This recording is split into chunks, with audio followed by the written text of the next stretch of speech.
সোমবার ভোর ৫টার দিকে ইসরায়েলের কয়েকটি শহরে একসাথে হামলা চালায় ইরান। ইসরায়েলে অবস্থানরত বিবিসি সাংবাদিকরা জানায়, গত কয়েকদিনে ইসরায়েলে ইরানের চালানো হামলাগুলোর মধ্যে এটির তীব্রতা ছিল সবচেয়ে বেশি। তেল আবিবে জেরুজালেম সহ ইসরায়েলের বড় শহরগুলোতে সাইরেনের শব্দ শোনা গেছে। হামলায় তেল আবিবে মার্কিন দূতাবাসের একাংশ ক্ষতিগ্রস্ত হয়েছে।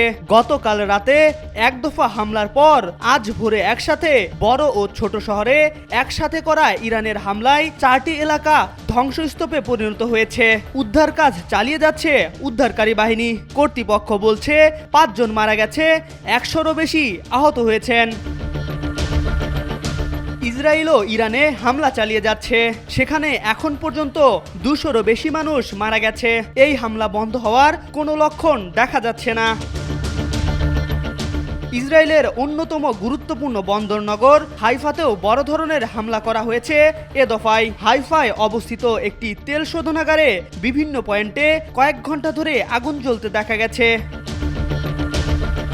তেল আবিব আর হাইফায় হওয়া এসব হামলায় বহু ভবন বিধ্বস্ত এবং বহু হতাহত হয়েছে বলে জানিয়েছে ইসরায়েলের জরুরি সেবা বিভাগ। হামলার শিকার হওয়া জায়গাগুলো থেকে আহত অন্তত 90 জনকে হাসপাতালে নেওয়া হয়েছে।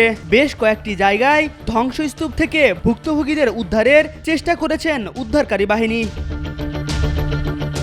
ইরানের সবশেষ হামলার পর ইসরায়েলের প্রতিরক্ষা মন্ত্রী ইসরায়েল কাটজ বলেছেন, ইরানের সাধারণ মানুষকে এর মূল্য পরিশোধ করতে হবে। অন্যদিকে পররাষ্ট্রমন্ত্রী আব্বাস আরাকচি ওআইসির মহাসচিবের সাথে ফোন আলাপের সময় ইসরায়েলি আগ্রাসনের বিরুদ্ধে মুসলিম দেশগুলোকে একত্রিত হওয়ার আহ্বান জানিয়েছেন। মার্কিন প্রেসিডেন্ট ডোনাল্ড ট্রাম্প রবিবার এক বক্তব্যে দুই দেশের মধ্যে সমঝোতার বিষয়ে আশা প্রকাশ করলেও সংঘাত বন্ধের বিষয়ে কিছুই বলেননি। কূটনৈতিক বিশ্লেষকরা বলছেন, প্রেসিডেন্ট ট্রাম্প চাইলেই এ সংঘাত বন্ধ হওয়া সম্ভব। ইরান ইসরায়েলের চলমান সংঘাতে যুক্তরাষ্ট্রের প্রেসিডেন্টের সংশ্লিষ্টতা নেই বলে দাবি করে আসছে মার্কিন প্রশাসন।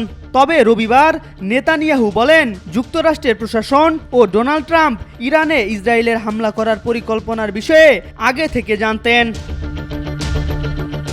MR আকাশ, আজকাল।